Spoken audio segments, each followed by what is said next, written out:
ગ્રામરના કેટલાક અલગ અલગ શબ્દો છે જેનો અંગ્રેજી શું થાય એ કેટલાક વિદ્યાર્થીઓને ખબર હોતી નથી. તો એ વિશે આપણે આજે કેટલાક શબ્દોનો અંગ્રેજી શું છે તે વિશે જાણીશું. આજનું બેઝિક આપણું જે છે એ આજનો ટોપિક આપણે અંગ્રેજીના અલગ અલગ શબ્દોને ગુજરાતીમાં શું કહેવાય તે જાણીએ. તો પહેલો જ વર્ડ છે નાઉન. નાઉન એટલે નામક.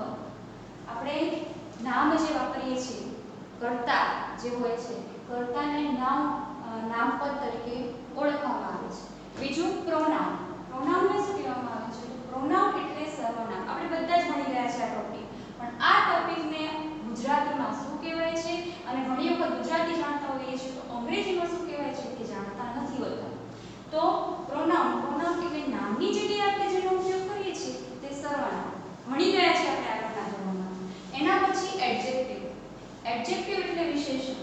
નામના અર્થમાં જે વધારો કરે છે તે વિશેષણ. એ પણ ટોપિક આપણે આગળના ધોરણમાં ભણી ગયા છે. વિશેષણને અંગ્રેજીમાં શું કહેવામાં આવે છે? તો કે એડજેક્ટિવ. એના પછી જોઈએ તો કે ક્રિયા વિશેષણ. એ પણ શીખી ગયા છે કે ક્રિયાના અર્થમાં જે પણ કોઈ વધારો કરે છે એને શું કહેવામાં આવે છે? એડવર્બ. અંગ્રેજીમાં શું કહેવાય છે? એડવર્બ. એના પછી જોઈએ તો કે ક્રિયાપદ. કોઈ પણ સેન્ટેન્સ બનાવવું હોય તો કર્તા, ક્રિયાપદ અને કર્મનો ઉપયોગ થાય છે. આપણે નેક્સ્ટ પીરિયડમાં જોતા જઈશું. તો એને અંગ્રેજીમાં ક્રિયાપદને અંગ્રેજીમાં શું કહેવાય છે? તો કે ક્રિયાપદને અંગ્રેજીમાં વર્બ કહેવામાં આવે છે. એના પછી જોઈએ અવયવ. અવયવ શું છે? તો કે આપણે ઘણી વખત આગળ લખીએ છીએ કે ઇન ધ ગાર્ડન. ઇન શું છે? તો ઇન શું થયું? પ્રેપોઝિશન. તો અવયવ છે, અવયવને પ્રેપોઝિશન અંગ્રેજીમાં કહેવામાં આવે છે. આ બધા શબ્દો હું તમને કેમ કરાવું છું કે તમે ભણો છો એનું તમને ખબર હોવું જોઈએ અંગ્રેજી. એના પછી જોઈએ તો કે કહેવત. કહેવત આવશે તમારે તો કહેવતને શું કહેવામાં આવે છે? પ્રોવર્બ કહેવામાં આવે છે. એના પછી જોઈએ જાતિ. જેન્ડર શીખી ગયા છે આપણે છે ફિમેલ, મેલ, આ બધી જ જાતિ આપણે જોઈ ગયા છે. તો એ જાતિને શું કહેવામાં આવે છે? જેન્ડર. એના પછી જોઈએ કૃદંત નામ. કૃદંત નામને શું કહેવામાં આવે છે? જીરંડ. એના પછી આગળ જોઈએ ઇન્ફિનિટિવ. તમે શીખી ગયા છો ટેન્સ ભણતા હતા તમે જ્યારે 8, 9 ને 10 માં ત્યારે ટેન્સ ભણાય એમાં તમે ઇન્ફિનિટિવ ક્યાંક સાંભળ્યો છે શબ્દ. તો ઇન્ફિનિટિવ શું છે? તો કે જે તમે મૂળ ક્રિયાપદ વાપરો છો એ મૂળ ક્રિયાપદને અંગ્રેજીમાં ઇન્ફિનિટિવ કહેવામાં આવે છે. એના પછી સંયોજક. આપણે એ પણ શીખી ગયા શું? And, or, either or, neither or, આ બધું જ 10માં આપણે શીખીને આવ્યા છે. તો એને શું કહેવામાં આવે છે? સંયોજક. સંયોજકને અંગ્રેજીમાં આન્સર કંજક્શન. એના પછી શબ્દ સમૂહ. શબ્દ સમૂહ છે ગુજરાતીમાં શબ્દ સમૂહ માટે એક શબ્દ વાપરીએ છીએ તો એને અંગ્રેજીમાં શું કહેવામાં આવે છે? એ તમારે આવશે 11th તેમાં એને ફ્રેઝ કહેવામાં આવે છે. એના પછી ઉપવાક્ય તો ક્લોઝ. એના પછી કર્તા. વાક્ય બનાવવાની રીત શીખીશું. એમાં આપણે કર્તા, કર્મ અને ક્રિયાપદનો ઉપયોગ કરીશું. તો કર્તાને અંગ્રેજીમાં સબ્જેક્ટ કહેવામાં આવે છે. એના પછી કર્મ. તો કર્મને શું કહેવામાં આવે છે? ઓબ્જેક્ટ. એના પછી ટેન્સ. બહુ જ મહત્વનું. અંગ્રેજી ગ્રામરમાં ટેન્સ ભણવું હોય આપણે તો એ ટેન્સમાં ટેન્સ એક કાળ છે. કાળ આપણે 12 ભણીશું. ધોરણ 11 માં 12 ટેન્સ ભણવાના છે. તો ટેન્સ તરત મગજમાં આવવું જોઈએ કે કાળ થાય. એનું અંગ્રેજી શું થાય? ટેન્સ. એના પછી આર્ટિકલ. આર્ટિકલ શીખીને આવ્યા છે આપણે એ, એન અને ધ. એને ગુજરાતીમાં શું કહેવામાં આવે છે? ઉપપદ. એના પછી સિંગ્યુલર. સિંગ્યુલર એટલે એકવચન અને પ્લુરલ એટલે બહુવચન. આ બધા જ શબ્દો આપણે આપણી અંગ્રેજી ગ્રામરની બુકમાં પહેલા જ પ્રથમ પેજથી આપણે સારા અક્ષરે લખવાનું છે.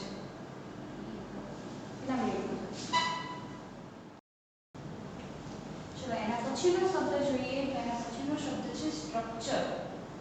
અંગ્રેજીમાં સેન્ટેન્સનું સ્ટ્રક્ચર બનાવવાનું. સ્ટ્રક્ચર એટલે શું થાય? તો સ્ટ્રક્ચર એટલે રચના. એના પછીનો શબ્દ જોઈએ તો કે ઓપોઝિટ. ઓપોઝિટ એટલે વિરુદ્ધાર્થી. એના પછી ઇડિયમ્સ. ઇડિયમ્સ એટલે રૂઢિપ્રયોગ. એના પછીનો શબ્દ જોઈએ તો કે આલ્ફાબેટ્સ.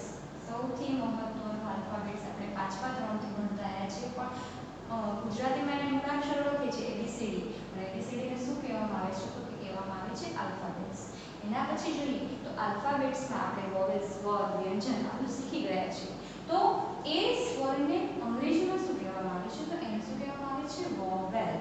એના પછી જોઈએ તો કે વ્યંજન. વ્યંજનને શું કહેવામાં આવે છે? કોન્સોનન્ટ. એના પછી આગળ જોઈએ તો કે કાઇન્ડ્સ ઓફ સેન્ટેન્સ. હું તમને આના પછીનો એક ટોપિક ભણાવવાની છું, કાઇન્ડ્સ ઓફ સેન્ટેન્સ, વાક્યના પ્રકારો. તો વાક્યના પ્રકાર કયા કયા છે? આપણે જાણીએ છીએ હકાર વિધાન, નકાર વિધાન, ઉદ્ગાર વાક્ય, પ્રશ્નાર્થ વાક્ય, આ બધા જ વાક્યો જાણીએ છીએ, પણ એનું અંગ્રેજી શું થાય એ જાણતા નથી. તો એ જોઈએ તો વિધાન વાક્ય છે, એ વિધાન વાક્યને શું કહેવામાં આવે છે અંગ્રેજીમાં? તો કે એસર્ટિવ સેન્ટેન્સ. એના પછી જોઈએ તો કે ઉદ્ગાર વાક્ય. ઉદ્ગાર વાક્યને શું કહેવામાં આવે છે અંગ્રેજીમાં? તો કે એક્સક્લેમેટરી સેન્ટેન્સ. એના પછી પ્રશ્નાર્થ વાક્ય. પ્રશ્નાર્થ વાક્યને શું કહેવામાં આવે છે? તો કે ઇન્ટ્રોગેટિવ સેન્ટેન્સ. એના પછી આગળ જોઈએ તો કે એફર્મેટિવ સેન્ટેન્સમાં હકાર અને નકાર બંને વાક્યનો સમાવેશ થાય. તો એ બંને વાક્યમાં એફર્મેટિવ સેન્ટેન્સ શું છે? તો કે એ હકાર વાક્ય છે. હકાર વાક્યનું અંગ્રેજી શું થાય છે? Affirmative sentence. એના પછી નકાર વાક્ય છે, તો નકાર વાક્યનું અંગ્રેજી શું થાય છે? તો કે નેગેટિવ સેન્ટેન્સ. આ બધા જ શબ્દો શું છે? તો કે અંગ્રેજીને ગુજરાતીમાં શું કહેવાય અને ગુજરાતી જાણતા હોય તો એનું અંગ્રેજી શું થાય, એના માટે મેં તમને આજનો મહત્વનો ટોપિક આવ્યો લીધો હતો. અને આ બધા જ શબ્દો છે એ તમારે સારા અક્ષરે તમારી ગ્રામરની બુકમાં પહેલા પેજે લખવાના. ચલો હવે અત્યાર સુધી આપણે જે શબ્દો જોયા, હવે એ શબ્દો મેં તમને કેમ શીખવાડ્યા કે એનું અંગ્રેજી શું થાય, બરાબર? હવે રિવિઝન જોઈએ. આપણે આગળના ધોરણમાં ભણીને આવ્યા છે એનું રિવિઝન વન બાય વન ટોપિકમાં જોતા જઈએ. તો રિવિઝનનો પહેલો જ ટોપિક લઉં છું, આર્ટિકલ. આર્ટિકલને ગુજરાતીમાં શું કહેવામાં આવે છે? ઉપપદ. અંગ્રેજી ભાષામાં આર્ટિકલને શું કહેવાય? ગુજરાતી ભાષામાં આર્ટિકલને ઉપપદ કહેવામાં આવે છે. હવે આર્ટિકલના મુખ્ય કયા કયા છે? તો આર્ટિકલ મુખ્ય 3 છે. કયા કયા 3? એ, એન, ધ. શીખીને આવ્યા છે આપણે લોકો. હવે એ અને એન શું છે? તો એ અને એન એ શું છે? ડેફિનાઇટ.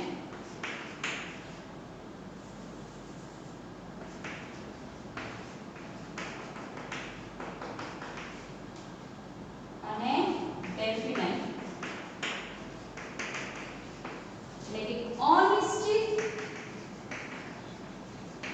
અને નિશ્ચિત.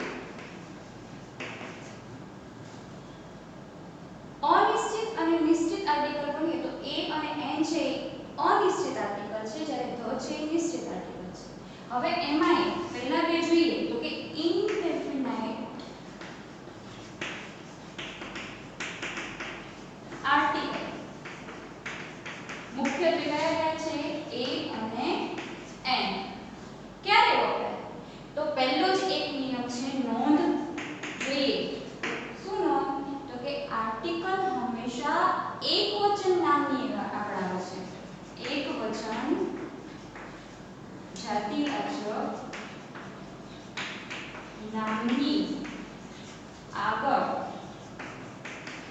મૂકવામાં આવે છે.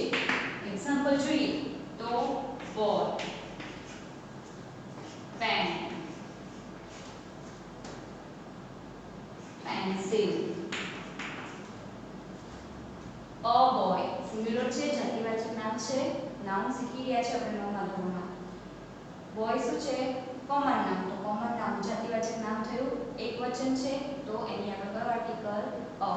એના પછી પેન તો એ આર્ટિકલ, પેન્સિલ તો એ આર્ટિકલ.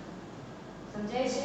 તો એ આર્ટિકલ ઘણી આગળ મૂકવામાં આવે છે, તો એ આર્ટિકલ એ એકવચન જાતિવાચક નામની આગળ મૂકવામાં આવે છે. હવે એના પછીનો બીજો આર્ટિકલ છે એન આર્ટિકલ. એન આર્ટિકલ કોની આગળ મૂકવું? તો કે એન આર્ટિકલ મૂકવા માટેના કેટલાક નિયમો છે. કયા નિયમો? તો જોઈએ આપણે. કયા નિયમો છે? તો પહેલો નિયમ છે એન આર્ટિકલ માટે. કયો નિયમ? તો કે જેનું ઉચ્ચારણ અ અને ઈ થી થતું હોય, શોર્ટ ઈ. અ અને ઈ થી થતું હોય.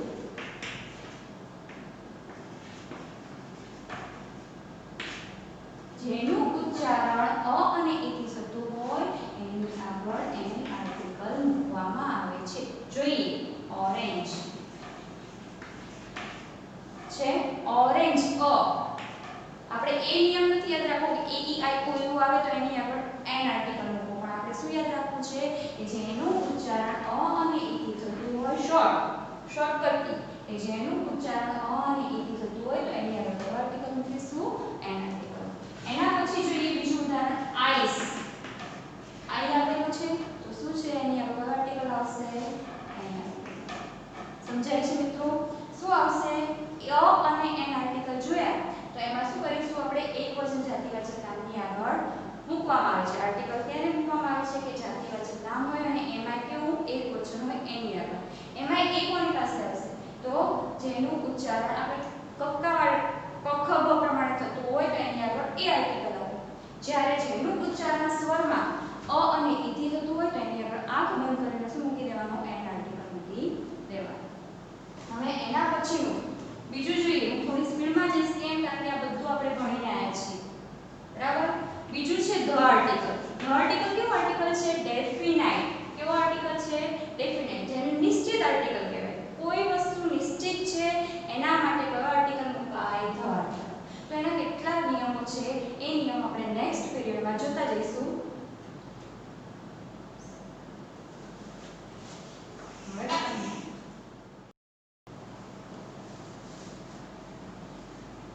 ગુડ મોર્નિંગ મિત્રો. આપણે ગયા પીરિયડમાં જોયું હતું કે અંગ્રેજીના અલગ અલગ શબ્દોનું ગુજરાતી શું થાય. એના પછીનો બીજો ટોપિક ભણ્યા હતા આર્ટિકલ. તો આર્ટિકલમાં આપણે એ અને એન વિશે માહિતી જોઈ. હવે આ પીરિયડમાં આપણે ધ આર્ટિકલ વિશે ભણીશું. ધ આર્ટિકલને શું કહેવામાં આવે છે? ડેફિનાઇટ આર્ટિકલ. કેમ ડેફિનાઇટ આર્ટિકલ કહેવામાં આવે છે? તો કેમ કહેવામાં આવે છે કે એ આર્ટિકલ એ નિશ્ચિત છે. કોઈ પણ નિશ્ચિત પદાર્થ હોય એની આગળ ધ આર્ટિકલ મૂકવામાં આવે છે. હવે ધ આર્ટિકલના કેટલાક નિયમો છે. કયા કયા નિયમો છે તો આપણે જોતા જઈએ વન બાય વન. તો પહેલો જ નિયમ છે પહેલા એ અને એન આર્ટિકલમાં મેં કીધું તમને કે એ હંમેશા એકવચન જાતિવાચક નામની આગળ હોય. જ્યારે ધ આર્ટિકલમાં એવું હોતું નથી. તે એકવચન અને બહુવચન બંનેમાં મૂકવામાં આવે છે. જોઈએ આપણે તો અહીંયા ધ્યાન આપો બોર્ડ ઉપર કે એ અને એન આર્ટિકલ માત્ર એકવચન નામની આગળ જ વપરાય છે. જ્યારે ધ આર્ટિકલ એકવચન અને બહુવચન બંને પ્રકારના નામની આગળ મૂકવામાં આવે છે. હવે આટલું તો આપણે ખ્યાલ આવ્યો કે ધ આર્ટિકલ એકવચન અને બહુવચન બંનેમાં વપરાય છે. હવે એના કેટલાક નિયમો જોઈએ કે ધ આર્ટિકલ મૂકવું ક્યાં. તો પહેલો નિયમ છે કે પ્રકૃતિની અનન્ય વસ્તુ હોય. કેવી વસ્તુ? કે આકાશ એક જ છે, પૃથ્વી એક જ છે, પછી સન એકના એક છે, મૂન એકના એક છે. તો એવી એકના એક વસ્તુ હોય. કોની? કુદરતની. આપણે બનાવેલી નહીં. તો કુદરતની અનન્ય વસ્તુની આગળ કયો આર્ટિકલ મૂકવામાં આવે છે? ધ. એક્ઝામ્પલ મેં અહીંયા લખેલા છે જુઓ. The earth, the sun, the sky. બીજું ઉદાહરણ જોઈએ તો ધ મૂન. આ શું થયો? એનો પહેલો નિયમ મગજમાં ગોઠવાઈ ગયું કે પ્રકૃતિની અનન્ય વસ્તુ જોઈ એનું નામ જોયું અને આર્ટિકલ વડે ખાચી આપવાની કીધી હોય તો શું મૂકીશું? આંખો બંધ કરીને કયો આર્ટિકલ મૂકી દઈશું? ધ. એમાં એ અને એન આર્ટિકલ મૂકીશું નહીં. એના પછી બીજો નિયમ જોઈએ. તો ઘણી વખત વાક્યમાં આપણે જોઈએ છે વાક્યો કે આખું સેન્ટેન્સ એકના એક વાક્યમાં બે સેન્ટેન્સ આપેલા હોય છે કે આ કીડી છે અને આ કીડી કાળી છે.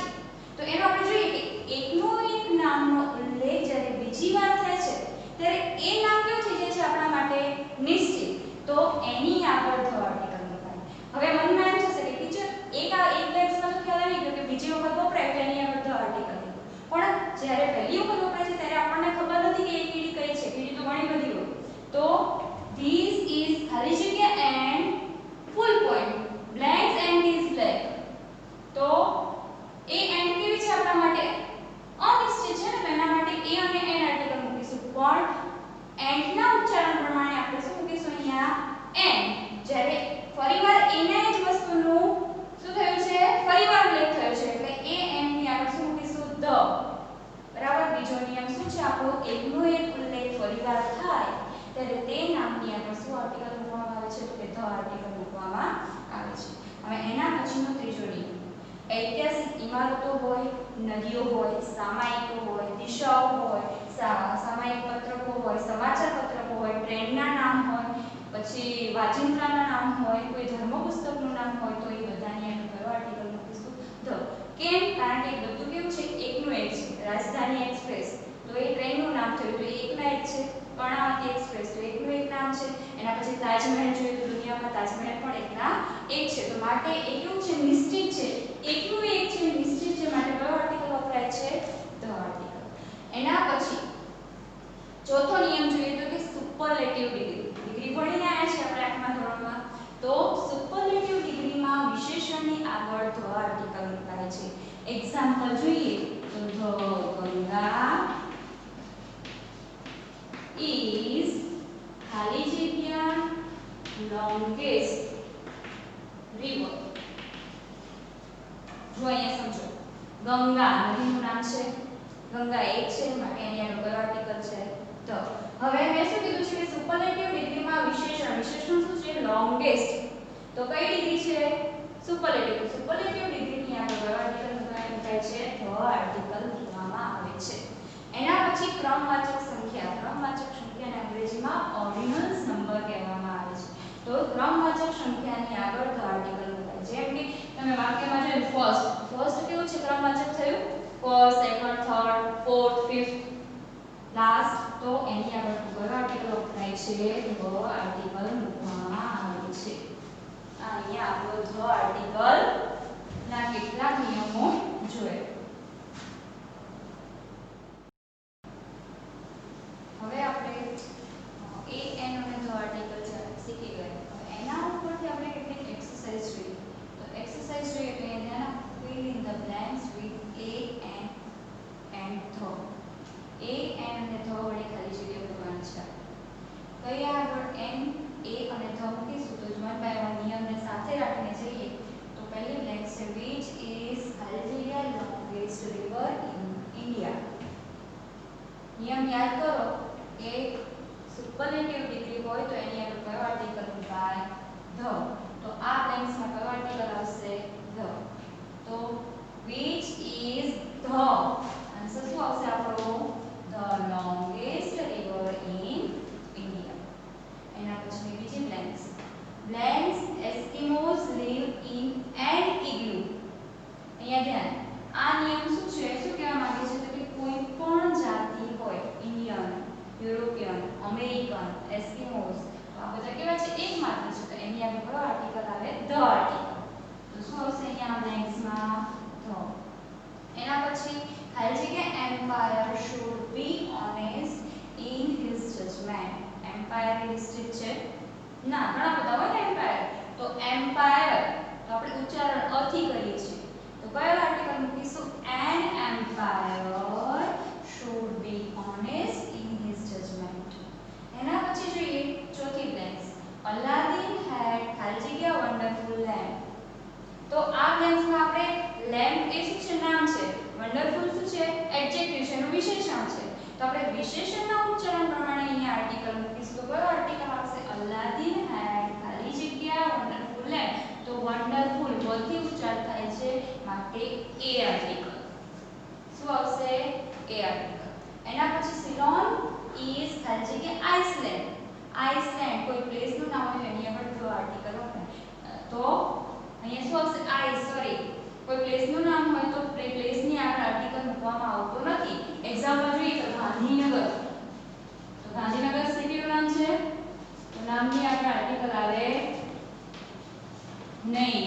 સિટીના નામની આગળ આર્ટિકલ મૂકવામાં આવતો નથી, ત્યાં ધ આર્ટિકલ નહીં આવે પણ એ અને એન મૂકવામાં આવે છે. તો શું આવશે અહીંયા આઇસલેન્ડ પ્રમાણે એન્ડ આઇસલેન્ડ. એના પછી ઇંગ્લિશ ઇઝ ખાલી જગ્યા લેંગ્વેજ. તો એન ઇઝી લેંગ્વેજ, ઈ પ્રમાણે એન ઇઝી લેંગ્વેજ. એના પછી નવમી ઇઝ ખાલી જગ્યા ડોક્ટર. ડોક્ટર નામ છે પણ એનું વિશેષણ યંગ છે, તો ય પ્રમાણે આર્ટિકલ મૂકીશું અ યંગ ડોક્ટર. એના પછી આઈ હેવ ખાલી જગ્યા 1 રૂપીસ. તો 1 પ્રમાણે આર્ટિકલ મૂકીશું તો a 1 rupees note in my pocket. એના પછી નવમી બ્લેન્ક છે કે ડોક્ટર રાકેશ ઇઝ એમ. કોઈ પણ પદવી મળી હોય તમને, એમએ કરો, એમકોમ કરો, એમબીબીએસ કરો, તો એના ઉચ્ચારણ પ્રમાણે એ અને એન આર્ટિકલ મુકાય. તો એમબીબીએસ અ બોલાય છે તો શું આવશે, an MBBS from Gujarat university. એના પછીનું 10મી નંબરની બ્લેન્ક છે મહેસાણા ઇઝ ખાલી જગ્યા વેરી પોલ્યુટેડ સિટી.